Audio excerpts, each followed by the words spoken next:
housing development that's taking place here. Kyle, are you able to?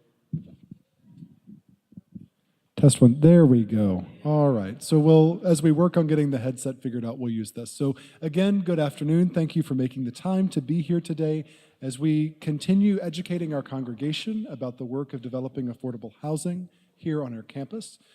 I am grateful for the work of our Building Beloved Community Committee, including our co-chairs, Bill Scanlon and Allison Edwards, in their work of keeping us on the straight and narrow, so to speak, and making sure that we're making ample time for education and communication as we move together in this season.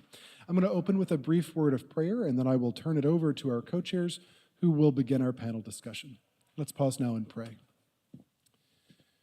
Gracious God, we give you thanks for the ways that you continue to keep your vision for beloved community ever in front of us. We pray that as we continue engaging in conversations about future development of our physical property, that you would continue to cultivate the spiritual awareness and ability to serve and meet the needs of all those people who will with us call this corner of Silver Spring home. Bless this conversation, that it might be illuminating, empowering, and most of all, that it might continue to excite our energy as we work together on this important project. We pray it in the power of Jesus' name. Amen. Thank you, Pastor Will, and thank you everyone for being here this morning. First order of business, make sure you have a handout. Is there anyone who did not get a handout? We've got an agenda on it and some background information on the back side. Well, for the sake of those who might be new to the concept of an affordable housing project on SSUMC's property, I'm going to try to bring you up to speed very quickly and then explain what we're going to be talking about today. So in 2022, our church leadership began to explore how to keep SSUMC viable in its current location, while at the same time potentially repurposing some of our property for affordable housing as a means to promote racial equity. A vision team was formed. They talked with multiple experts and had listening sessions with the congregation and with our neighbors. They ascertained that an affordable housing project was not only desirable, but also feasible here. So they recommended creation of a building committee to create plans for such housing, while simultaneously looking for ways to reduce the cost of maintaining the church facilities. And the Building Beloved Community Committee was chartered on June 4th, 2023. And so Bill and I are the co-chairs of that committee. One of the first things that we did as a committee was to define what success would look like for our project based on the work of the vision team. You can read our success criteria in full on our website, which you can find using this QR code on the back side of your handout, or the website that's on there. It's on the church website. But I'm just going to go over some of the highlights from that. So we expressed goals in 3 categories, and I'm going to take them in reverse order of how they're talked about in the document. One was design guidelines. So we enumerated things like making sure the development would fit in with a neighborhood, using high-quality materials for the construction, providing adequate parking for both the tenants and church members, and offering some community use spaces. And there are others, but what I'd like to point out here is that this is not going to be the old Section 8 style housing project of the past. What will make our housing affordable has nothing to do with the quality of materials or the type of the housing that will be built. Affordable housing these days are nice places to live. What makes it affordable are the subsidies that we can get for the construction in the form of grants, loans, and tax credits that attract private investment in the construction. So you can begin to see how financial considerations come into play very early in a project like this. They're very important. The second set of goals that we talked about were the community needs that we wanted to address. And we sensed a desire to offer housing to households with a range of incomes and a variety of family structures with differing social support needs. We're not looking for uniformity. We're looking to build community here. So some of the people who will live in this housing will have very significant financial and other support needs. And others will be more self-reliant and need less help.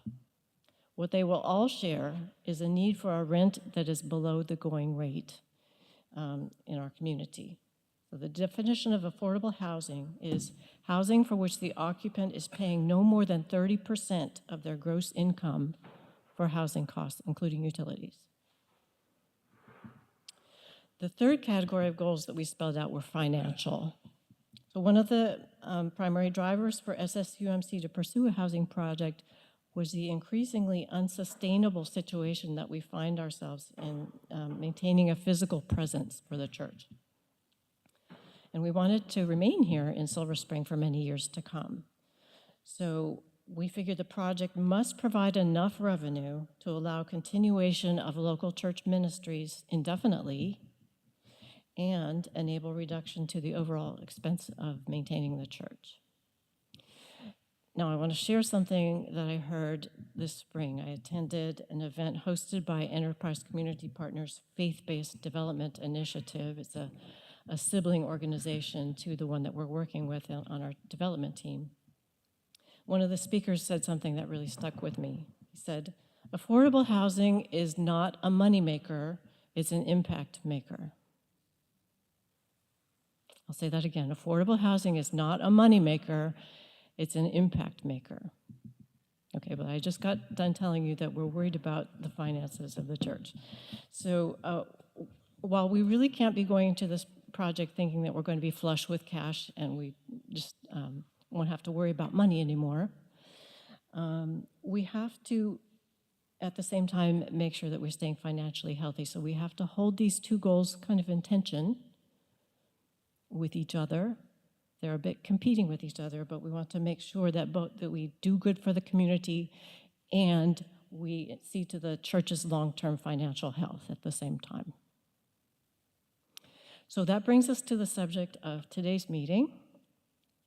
We had some discussions this summer about site design, and we're not going to cover that here. If you have not had a chance, go to our website, go to our YouTube channel, and review the July 20th presentation from our architect. I think that would be very instructive for you. But what we heard in our sessions that we had in June and July were some people expressing concerns about the potential financial impacts of the housing project on the church. So we wanted to address those concerns head on and bring some expertise to bear so that we can answer all of our questions and start to get comfortable with what this project will mean for us financially. So with that, I'm going to turn that over to our moderator extraordinaire, Bill Scanlon. Thank you, Allison.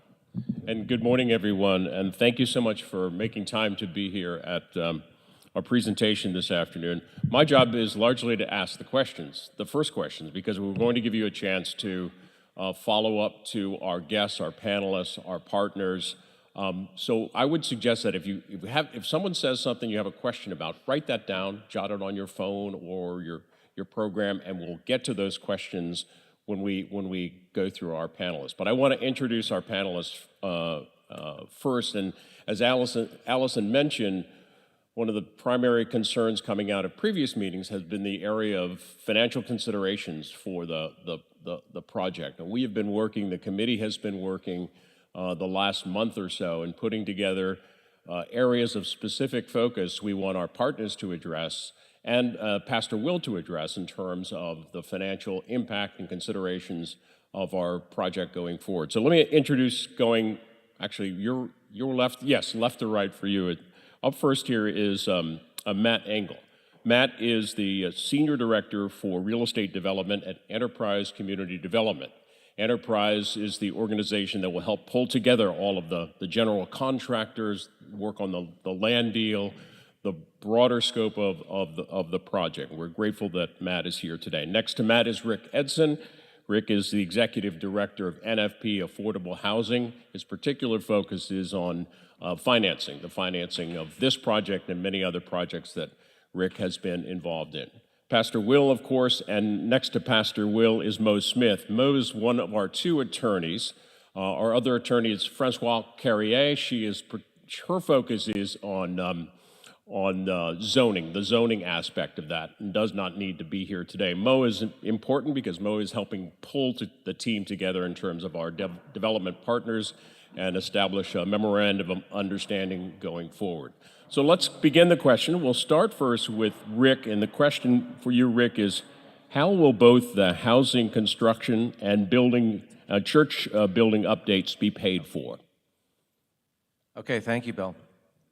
Let me start. I'll just compare market rate with affordable housing. Market rate housing, apartments, typically financed with two sources. One is a conventional mortgage loan, like we get on our homes, and then there's equity.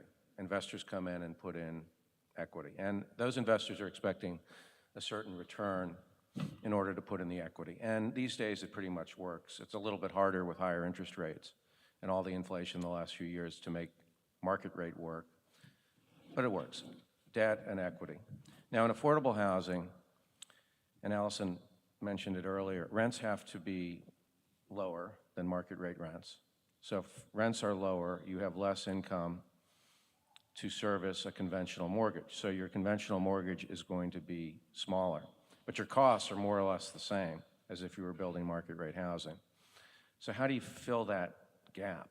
You can't get conventional equity. Nobody's going to invest because the return is not there. There's enough money to service the mortgage, a little bit left, but it's not enough to attract investors to put in that difference. So there are basically two sources to fill in the gap. One, first and the largest is, it's called the low-income housing tax credit.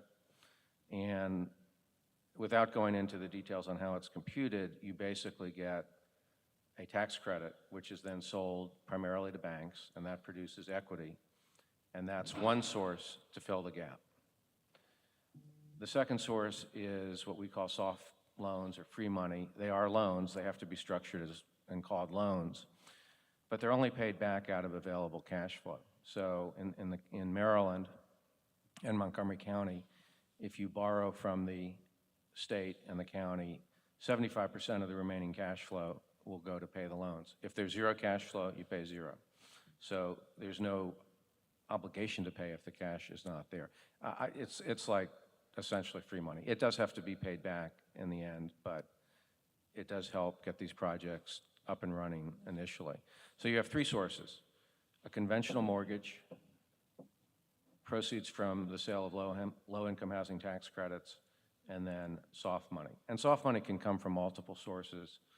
I'm sure, I don't know what your record, you guys have probably seen projects with 8 or 9 different sources of, and that's our job. We're going to go out there and look under every rock and get every penny we can for this project. So that's how the affordable housing portion of this will be funded. That project will generate through, you do not want to sell the land, so we will structure this as a ground lease with an upfront ground lease payment to be determined. And that big chunk of money goes to the church, which can be used to, for other purposes, for the renovations in the church. That will not be enough, and so there are other sources that I know we're all working on and talking about, trying to to fill that gap. That's a little bit more challenging, but the main source will be the proceeds from the ground lease. Pastor Will, we'll jump on to that. He talked about a ground lease, but let me ask you, will the church be selling any of its property for this project? So you've probably all gotten very accustomed to me saying now and not yet, right? You've heard me say this phrase a lot.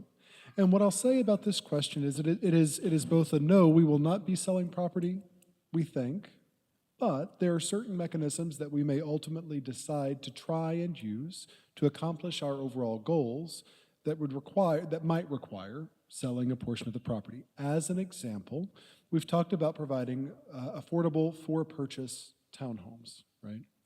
There's a lot of complicated stuff that I'm not going to try to get into, mostly because they don't teach you that in seminary, that makes it a lot easier for us to sell the portion of the land on which those townhomes might be built than it does ground lease. That doesn't mean that that's the mechanism we'll use, but it is an example of a situation in which we might sell a piece of the property. As of right now, our intention is not to sell any portion of the property, as it is very difficult as a United Methodist Church to do so.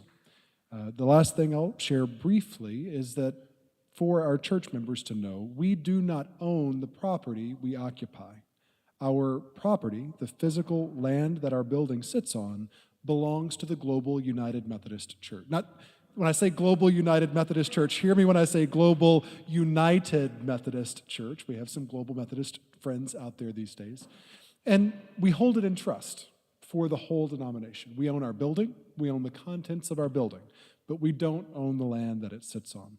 So any decisions to sell property will be made both by our congregation and at a conference level before we could use that particular mechanism. Just as a reminder, how big is the property? We occupy a little bit more than 3 acres here on our corner of downtown Silver Spring. The property is bigger than you might think. I think the next question is going to go to Mo, and I think this one may be the hardest because it's a direct question of how much income will the church get from the housing both up front at closing and during future operations? Good morning. So as far as actual dollar amounts, we don't have an answer today. As Rick pointed out, as we go through the development process and you try to build a capital stack, there are the construction numbers and the development budget is ever changing. So the cost of construction, permitting, I mean, all of these things are going to constantly be moving. But the 3 primary sources of financing or cash that the church would get would be 1, through the ground lease payment, 2, through developer fee, and then the 3rd would be through ongoing operations. So on the ground lease payment side, this would be more or less, as they mentioned, a upfront payment. So just as an example, if the ground lease and the value of the land was deemed to be $10 million, and there was an agreement to pay a certain portion of that up front in cash at closing. Let's just say that that's $1 million, okay? So that's $1 million in cash at closing you would receive, with the other $9 million represented in a seller note, meaning that that is a loan that the church would then be making to the development that would be paid over time out of project operations. The second bucket of money is a developer fee. As Allison said, as everyone said, these affordable housing transactions do not have tons of money. And because there are government subsidies, the state agencies have a lot of regulatory oversight over the financial capital stack and operations of the project to ensure that the subsidy that's being provided is not too much. And as a consequence of that, they cap the amount of money that the developers are allowed to receive in exchange for developing the project. So sort of said differently, if the total budget for the project was $20 million, and this is the cost of construction, all personal property, everything to get everything up and running, okay, the state allows a certain dollar amount to be paid to the developer as compensation for developing the project. And with most of these church deals and with joint venture deals, that developer fee is then split between the developers and their partners. Here, the church is a partner in the deal and would be receiving some share of developer fee. So formula-wise, in terms of where we are with our development partners and figuring out sort of exact dollar amounts, the strategy is trying to come up with the best way to maximize the land value and getting as much cash up front from that land payment as possible, and then getting some additional money from that developer fee. And the idea is that those are both that cash developer fee that gets paid at closing plus that land value is the money that would then be used to fund the church project itself. So we don't know the exact dollars and what that's going to look like yet, as it's an ongoing iterative process from a finance perspective. But those are really the sources, the 2 main sources of kind of capital that you'd be looking at to build out the development. And then from the operations perspective, there would be money that gets paid out from cash flow as well. And as Rick mentioned, with the subordinate debt that gets placed on these projects, the subordinate lenders take like 75% of that cash flow. And because of the state regulatory oversight of not wanting and allowing a lot of profit to be made, if you will, the cash flow amount that actually comes out of these transactions is pretty small. So in terms of operating cash moving forward, again, you'd have to look at numbers, projections, but usually that amount would be relatively small and really only makes it out to the ultimate partners after repayment of those loans, after repayment of deferred developer fee and a couple of other cash flow contingent items. So I think the thinking would really be that the main source are those two buckets of cash at closing with, perhaps a little bit of a sweetener with ongoing cash flow that might come out at the end of the project. This one is not on your question list. Maybe you, Mo, or Rick may want to jump on. Just briefly, it's early in the season, but what does the season look like in terms of money from the state or Montgomery County in terms of our efforts? Are things looking more favorable for affordable housing funding or less so?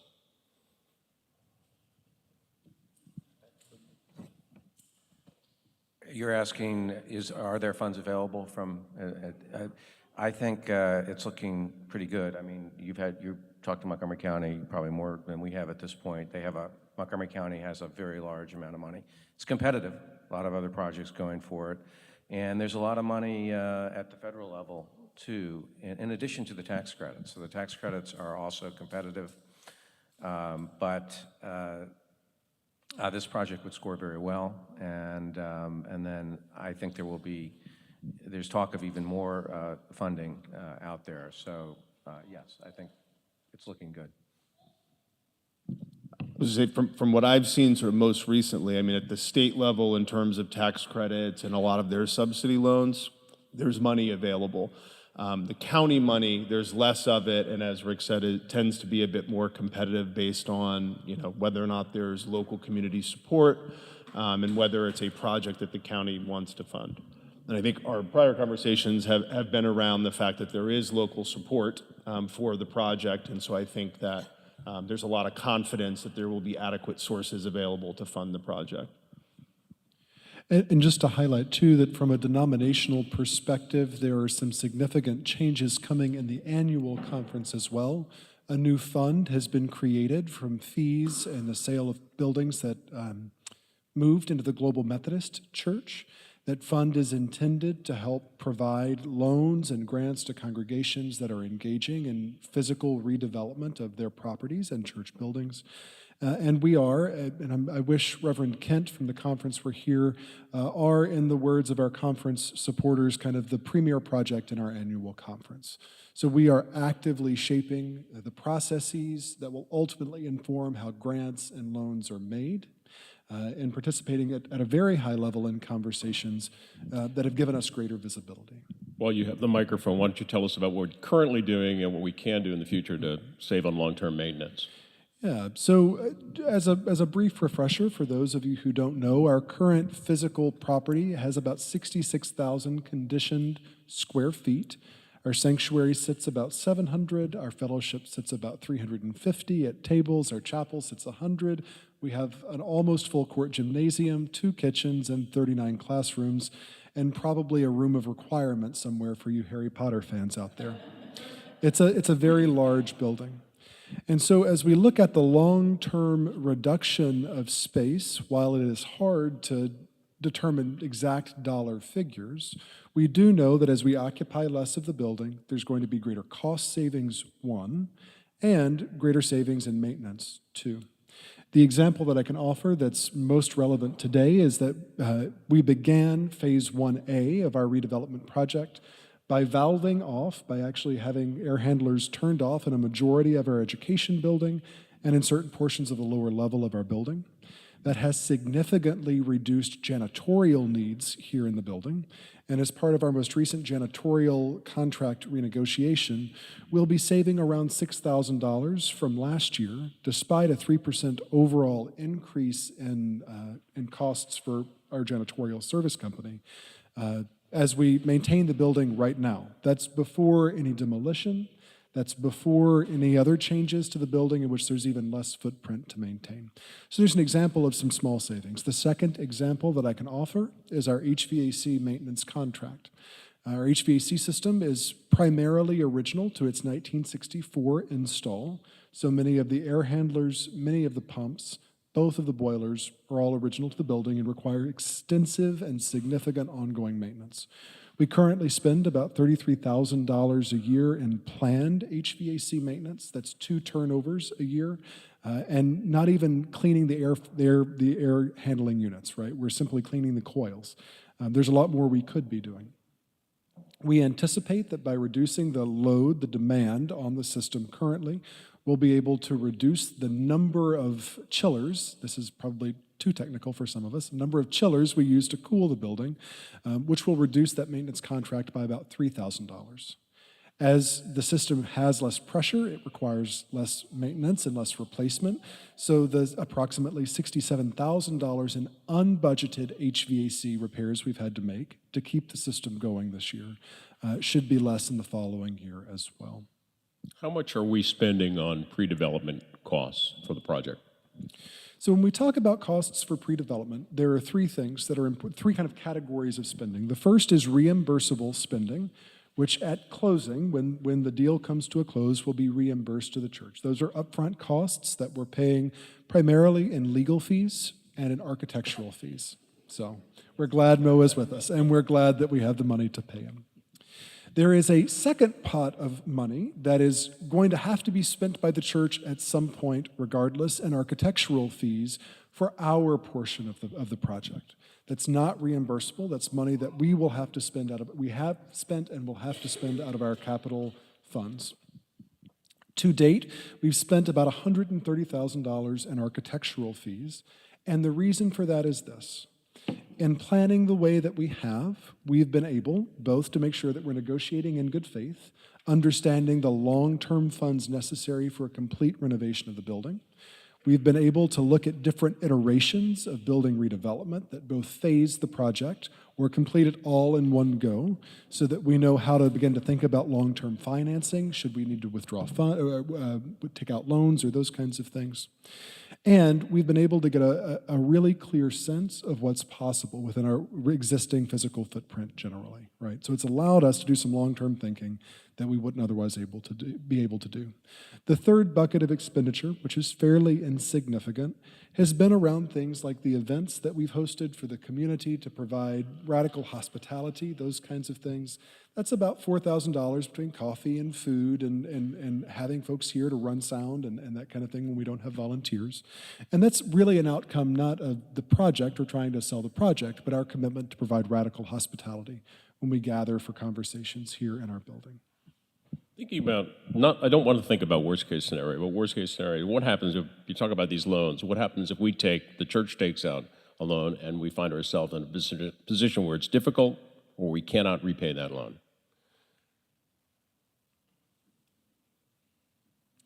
I'm going to do what my mentor in the ordination process told me and take a moment to center myself.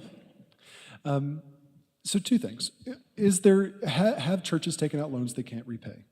Absolutely. In fact, part of the reason it is so hard for a church to take out a construction loan is because churches are notoriously bad faith partners in repaying their debts. So naming that up front. Should we find ourselves, we have done the work necessary to understand the costs necessary and the income we would probably have, both from congregational giving and otherwise, and reduced maintenance costs, so that we don't wind up doing what Bill's asking, right? There are greater minds than ours, including our accountant, our leadership team, and members of our development team that are helping us think about how we avoid that possibility. Should we, for some reason, take out a loan, and this has happened here at this church, we took out a mortgage to put in the stained glass windows behind me, and promptly didn't have the money to pay for them. We couldn't keep up with our debt service, and we had to cut staff and those kinds of things. We're not going to wind up in a situation like that today, in part because our Baltimore, Washington annual conference has put safeguards in place, including rescue funds in place, to prevent congregations from having to deal with the potential that they couldn't repay their loans. Mo, we're going into a partnership with Enterprise, with NFP, with our architects, obviously. will the church have to pay taxes on income that comes from the eventual project, the eventual development? So generally, no, right? Churches, as a general proposition, are exempt, and so income coming into the church is exempt. But also within the context of affordable housing projects, the IRS has ruled that affordable housing projects that are operated with certain income restrictions and certain rent restrictions are deemed to be charitable activities. So to the extent that there is a nonprofit that is involved in the ownership of that entity and is receiving money, and that is through developer fees, et cetera, that type of money is exempt from taxes, from income taxes. Sorry, If I could, just also wanted to just make the point when we were talking about the development budgets and the church loans. It's important to just make sure everybody's clear that the affordable housing project is a standalone development project with a separate budget from the church's redevelopment project. So when we talk about financing with subordinate loans and state money, right, those programs we're talking about are generally for the affordable housing project. The other piece of that is the church redevelopment project. And so that's where I was saying that the money that's coming in is from a land payment or developer fee that's coming directly into the church's possession, and they're allowed to then utilize those funds for the redevelopment project on the church side. So some of the questions around the loans and what happens if we have to take loans and can't repay them, that's on the church redevelopment side. So there's a separate budget there that folks will have to look at to figure out how they're going to finance and how you all will finance the redevelopment of that project. And so you'll have to pull together some of these sources and the income that you're going to be getting from the affordable project. There's other philanthropic sources out there, other county monies, right, that could potentially be obtained to help pay for those items as well. But it might also require obtaining some type of loan to be able to fund that redevelopment project. So again, it's all sort of an iterative process, and we're looking at the affordable piece as well as the redevelopment piece and trying to make sure that funds available on the affordable side are maximized so that we're moving those funds appropriately over to the church's redevelopment project to try to minimize the church's risk on the mortgage loan. Yeah, Pastor Will. I just also want to flag for folks, in case we're not tracking it, that we currently spend $411,000 of our approximately $1.01 million budget on facilities expenses, right? So $411,000 because our infrastructure is aging and we're constantly repairing it, because we're heating and cooling a building that we're not occupying, and we anticipate significant cost savings simply by having more efficient HVAC systems, by reducing our overall physical footprint, by replacing windows and on all those kinds of things. While we are not currently fully supporting our budget through congregational giving alone, we support approximately 70%, which is about 10% more than we were supporting the year before. So thank you for your generosity. As we continue growing that generosity, however, we'll see that overall budget come down and be able to use the income that we're getting both from rental and congregational giving for mission purposes, for hiring the staff we need, for providing new programming, for reaching new people with the work that we're doing, instead of an aging building that we're not able to occupy or use. Okay, we have a couple more questions up here, and then we're going to get to your questions. I know some folks arrived late, but Brad will have the microphone. We'll get to your questions. But and if you arrived late, Matt Engel is the senior director for real estate development at Enterprise Community Development. Matt, talking about some potential risk to the project. What would happen if construction, for some reason, starts, but then needed to stop? Thanks, Bill.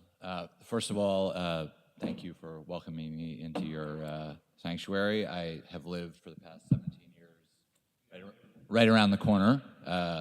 So I've been a Silver Spring resident right next to Nolte Park for the last 17 years, and I'm a DC native. So I have a personal stake in what happens in downtown Silver Spring. I've raised kids here, and I actually haven't been deeply involved in this project. My two colleagues who have been were unable to come today, and they asked me to come, and it was easy to come because it was a 2-minute walk. But to answer your question, Enterprise builds probably 12 to 15 projects a year across the Mid-Atlantic, Maryland, DC, and Virginia. Sometimes we do it alone, sometimes we do it with a partner.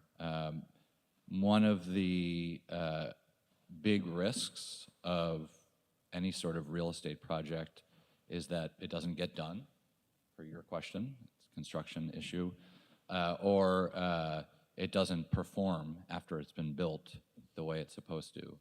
And so one of the things that Enterprise is asked to do is provide what they call completion guarantees and operating guarantees. And basically that is us pledging our corporate balance sheet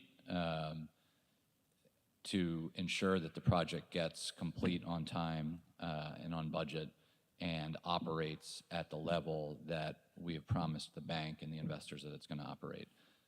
So we are operated as a nonprofit organization, but we're very well capitalized, and those guarantees are one of the things that we bring to the transaction. So in the case that construction stopped, those guarantees would be exercised.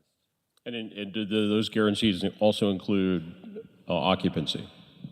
Correct. So the typical suite of guarantees is a construction completion guarantee. So we sign on the dotted line to financially back 100% of the construction completion.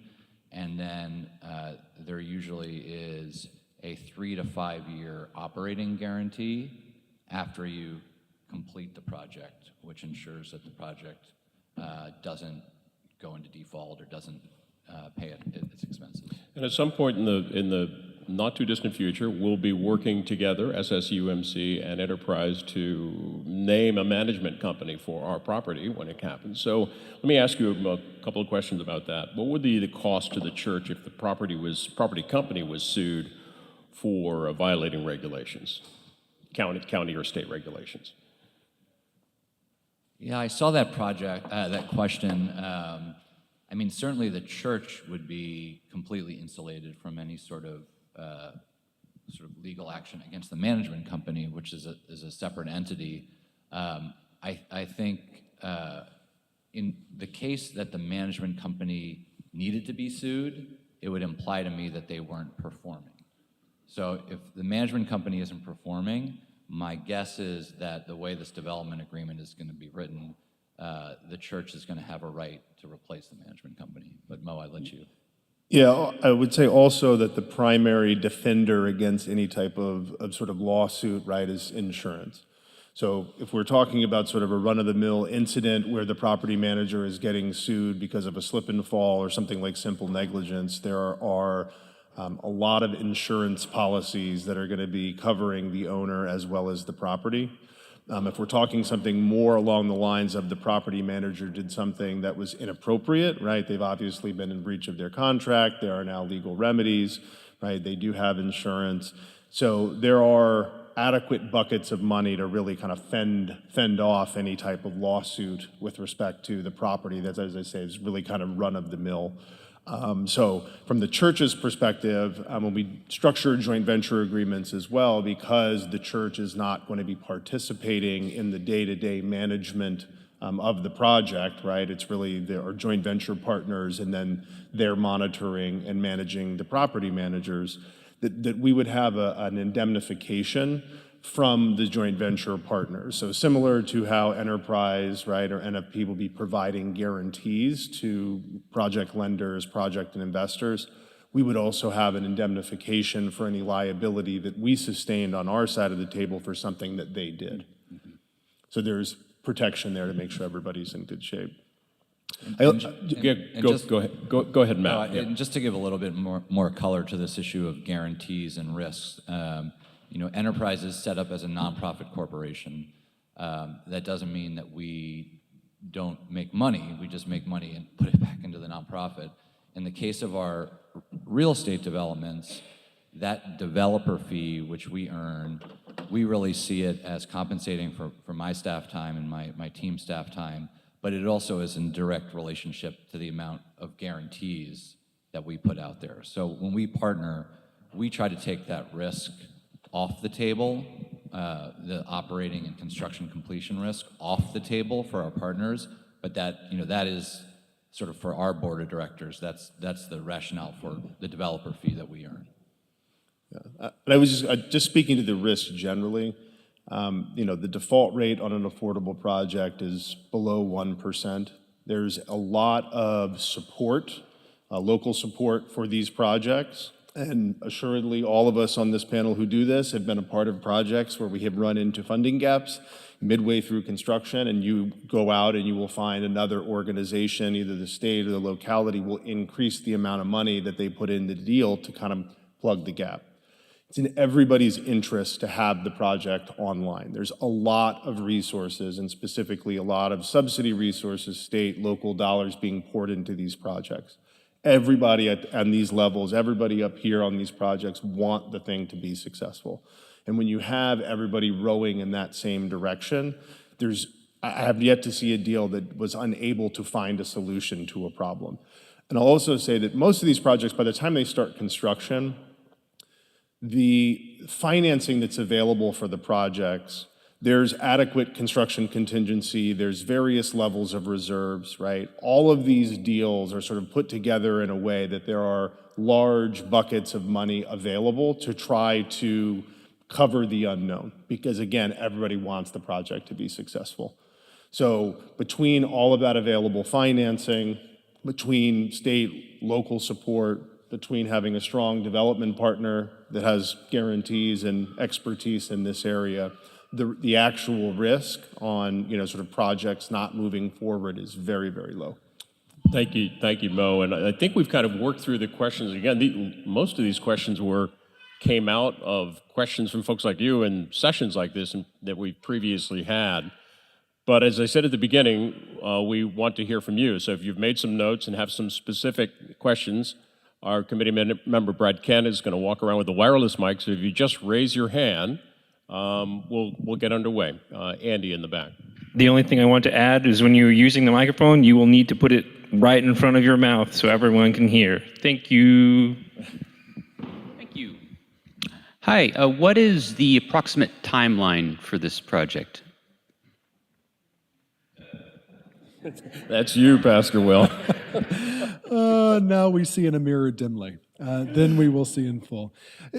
There are a number of things that could impact the timeline. The first thing is when the state QAP process is finalized, and we know that's the process that we'll use to figure out what metrics we need to hit to try to get the most tax credits we can possibly get from the state.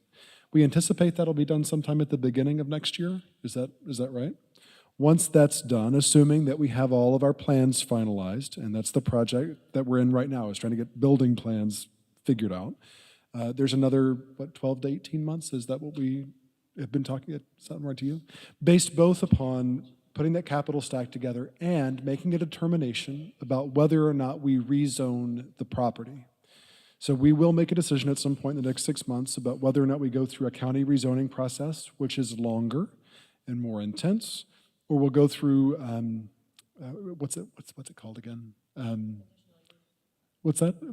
We go to a hearing examiner and we ask for a conditional use, thank you, for the property, which we also could do. Both of those have perils and pitfalls that the development team, along with the building committee, will figure out. Once all of that's done and we've gone to closing and construction begins, there's another 2 years, right, to completion and getting the building leased out. So we're talking anywhere at this point, based on a number of contingencies we know nothing about, anywhere from 3 to 5 years.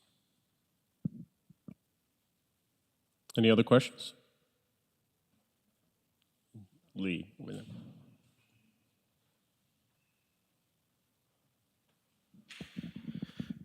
Thank you.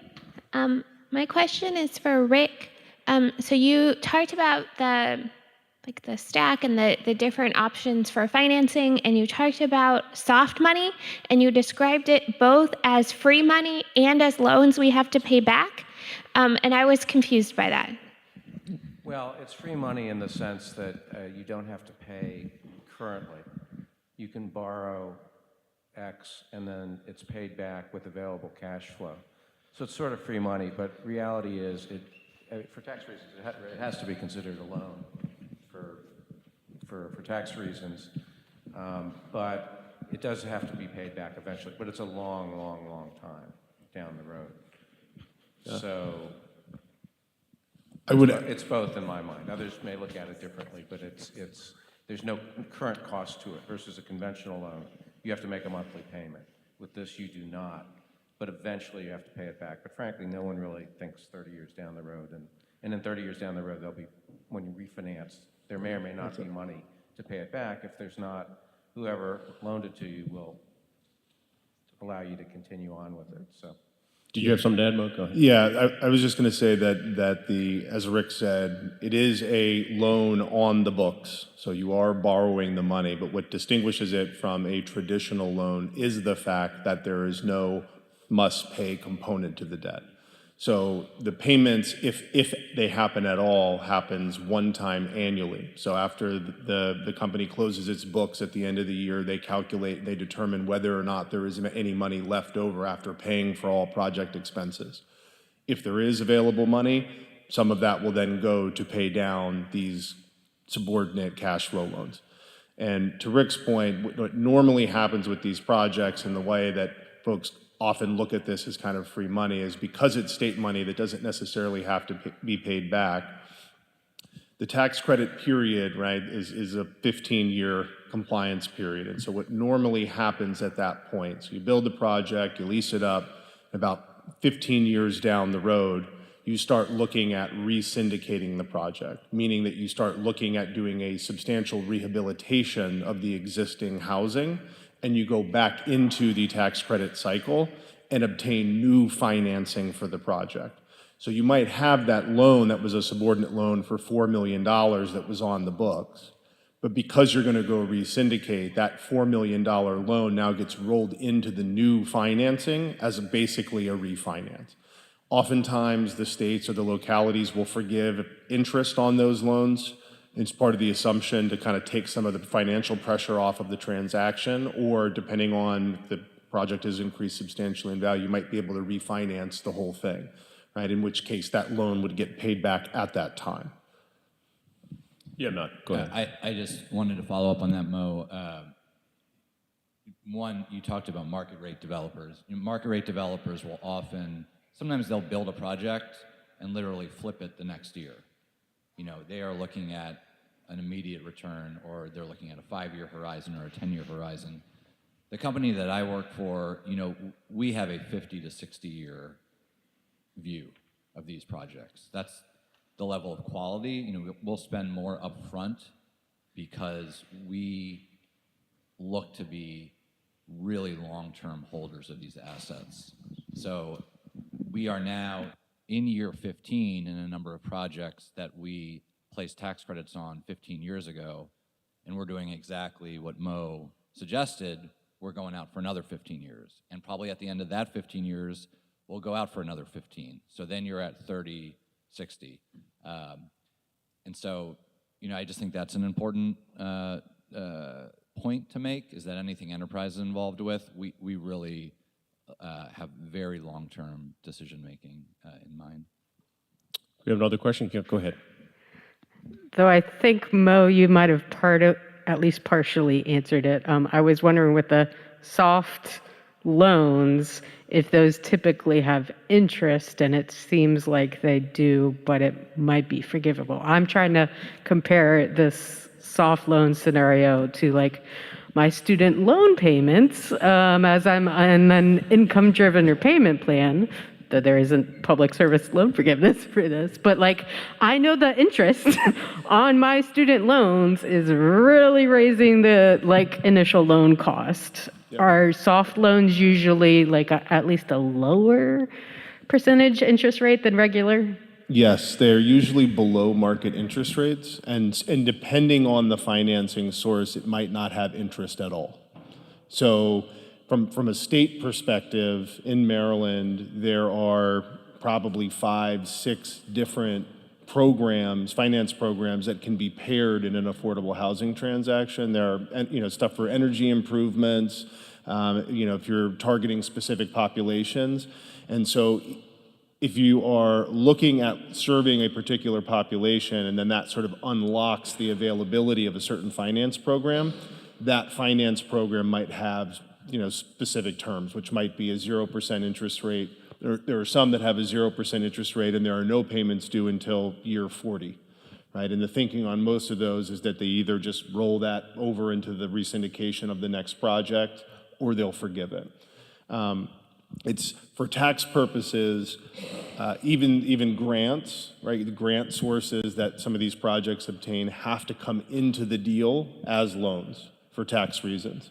And so even though it might be forgivable and that's the intent down the road, it's still structured kind of on day one as a loan. And then, 15 years, 20 years down the road, it might be forgiven. But yeah, usually the only close to market rate financing that you get in the deal will be your construction loan.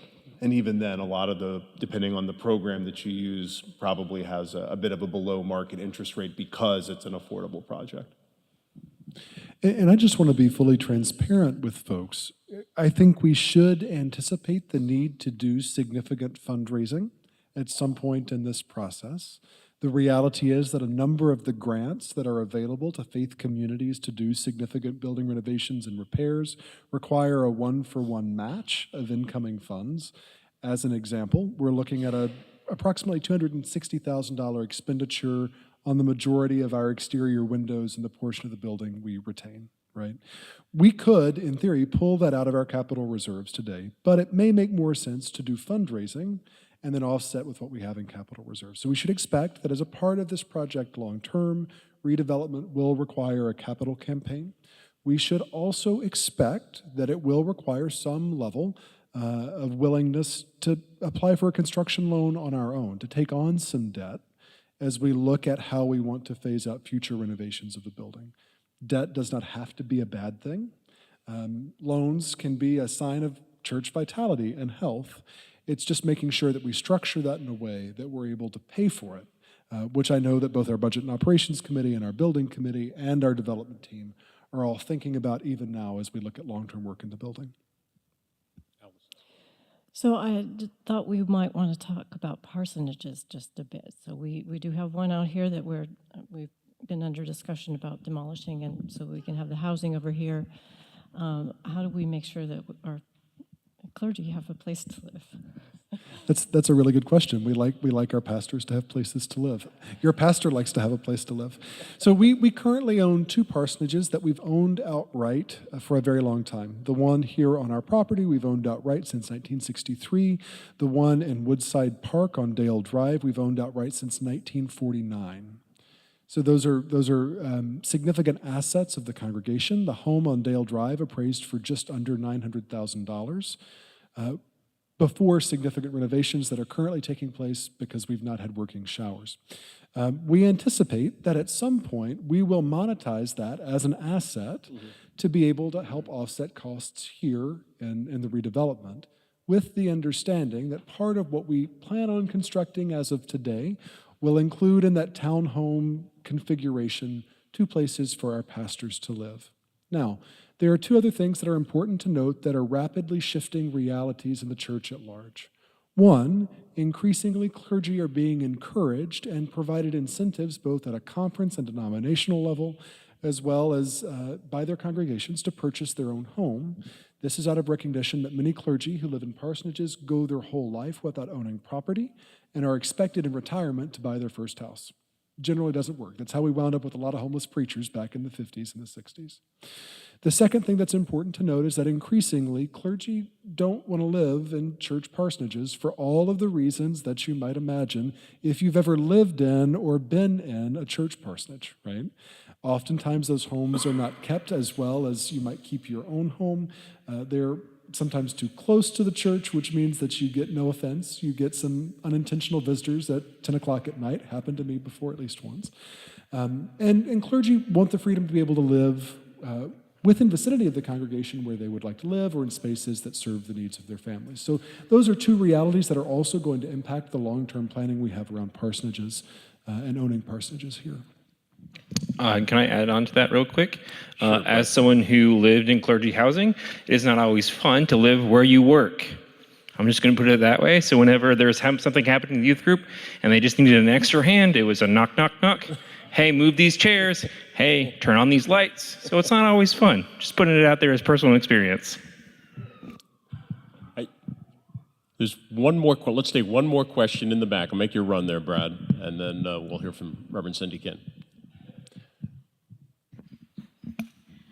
This may have been covered in another meeting, so please forgive me. But I had two questions. The first one is, what will be the organization that will run the apartment building and handle problems? And if the clergy are living there, does that put a tremendous burden of responsibility on future clergy who aren't here and not a part of the process? And as somebody who also lived my whole life in clergy properties, I do worry about wanting to live there, and forcing someone to live there. And also, this is an expensive place to buy a home. I can't imagine my family could have afforded to buy a home here. And whereas a lot of clergy go 10 or 8 years in a place, I never spent more than 5 in any parsonage, and sometimes 2 and sometimes 4. That's too quick a turnover, right, to buy property sometimes. So these are just things to think about. So 2 things. The first, the building will be managed by a professional property management company that our development team hires. Enterprise provides its own property management. There are other options available. The church will not be involved in the day-to-day operations of the building, but will be a partner in choosing who will be responsible for day-to-day operations. The second thing I would just remind us all is you can't force your pastor to live in a parsonage.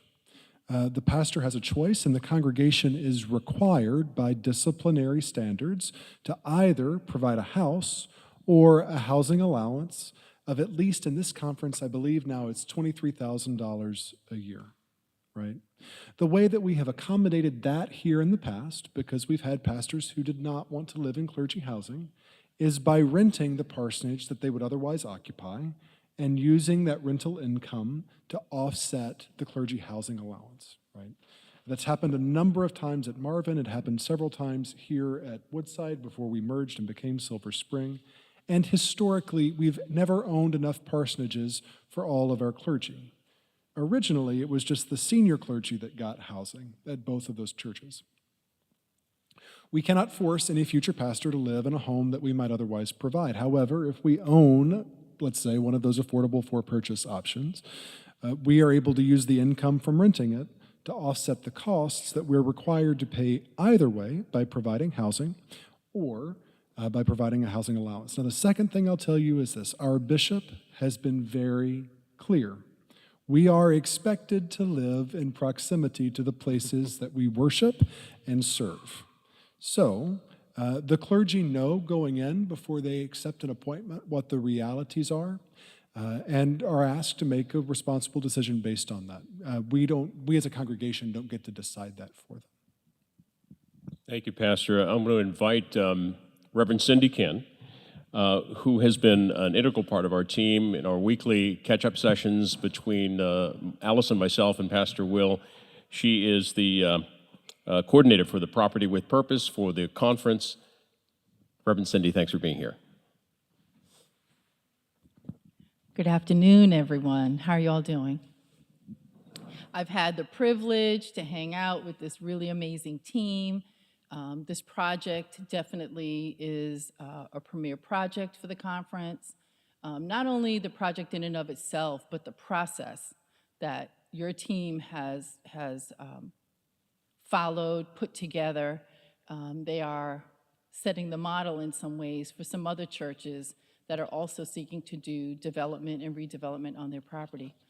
As the Property with Purpose coordinator, what I do is I visit with local churches that are interested in repurposing, developing their land, and we just discuss what do they have, what do they feel God is calling them to do, who are their community partners, what does the community need, so that there's a reconnect in who we are as a Methodist Church and how we are connecting with and often times new neighbors in our areas.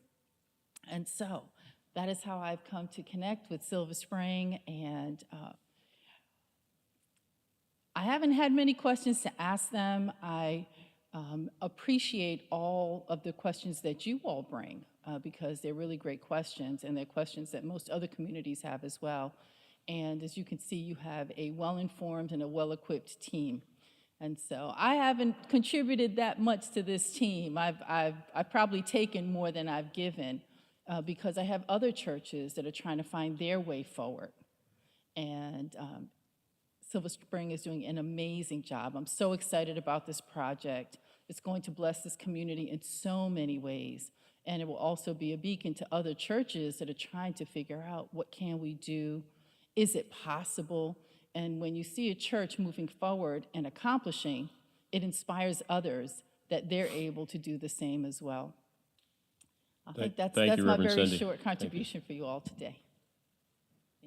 Thank you, Reverend Cindy. I want to very quickly just share a point of connection with Reverend Kent that you might be unaware of, and that is the history between our shared congregations. So you might, many of you, I know some of you here in this space, remember when Silver Spring was a sundown town, right? Do we know what I mean when I say a sundown town?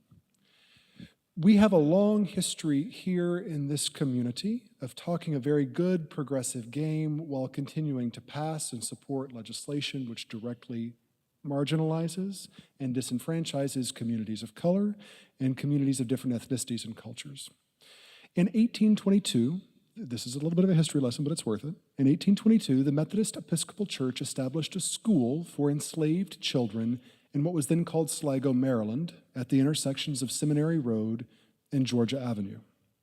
That school building, which was used primarily for education, became, in 1834, the meeting place of a regular Methodist band or class of white landowners in the area.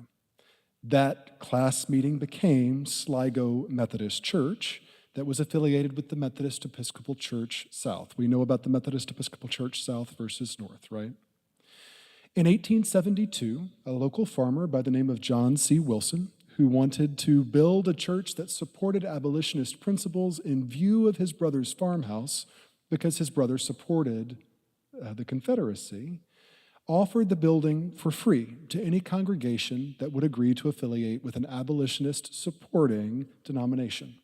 Sligo Methodist Church chose to take up that offer and then sold its building back to formerly enslaved black members that were also part of their worshiping community.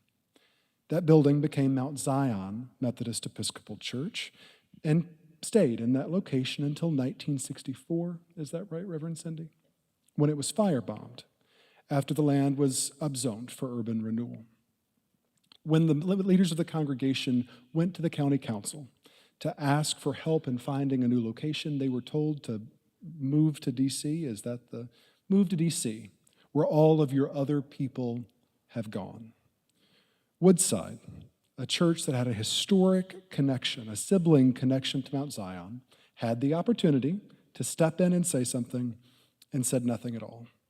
Today, that congregation still exists as Van Buren United Methodist Church, just on the opposite side of the DC line, and Pastor Cindy is a pastor there to members who remember this period of history. I highlight this because part of what we are doing is making practical reparations for our participation and the ways that we have benefited from the historic centralization of white economic wealth and power in this county that continues to drive the affordable housing crisis that we keep talking about as part of this project. What we are doing is not just securing our future as a congregation. It is making real the repentance that we say we want to engage in. So when we think about this project, when you think about Reverend Cindy and the work that she's doing with us, we are doing something together that the whole church should be doing, right, Reverend Cindy? And I don't know if there's anything else you want to say about that, but I wanted people to know before we left today some of that history and story, and part of the reason it's informing and shaping the work that we're doing here. I wasn't expecting that part. However, there was a definite look at God moment, because when we met, it was not in this context. We were attending Iron Sharpens Iron workshop that Enterprise was holding in their faith-based development initiative area, and Pastor Will Ed approached me and said, "Hi, I'm Pastor Will Ed. Aren't you?" You know, and began unpacking the history that lives between our churches. I was not the Property with Purpose coordinator on that day and didn't expect that we would continue to be in front of each other. However, on that day, he actually filled in some blanks. I was aware of the fire. And our present worship building has two cornerstones because the cornerstone from the original building was part of the foundation of the existing building. We are on 35 Van Buren Street Northwest. We are just on the DC side of the Tacoma Park area. And so it's been interesting to be able to connect the dots. I have maybe two people who are seasoned enough to touch that part of our historical story. But it has been such a pleasure to work with Pastor Will Ed. And God continues to keep us in front of each other, because when this engagement happened, I was just thinking, well, look at God. Like, he just keeps us working together. He has us in front of each other. And the conference wants to tell this story because it represents other stories of reconciliation, of where we are as 2024 people, where our heart is today, where it may not have been in the same place with a generation or two behind us.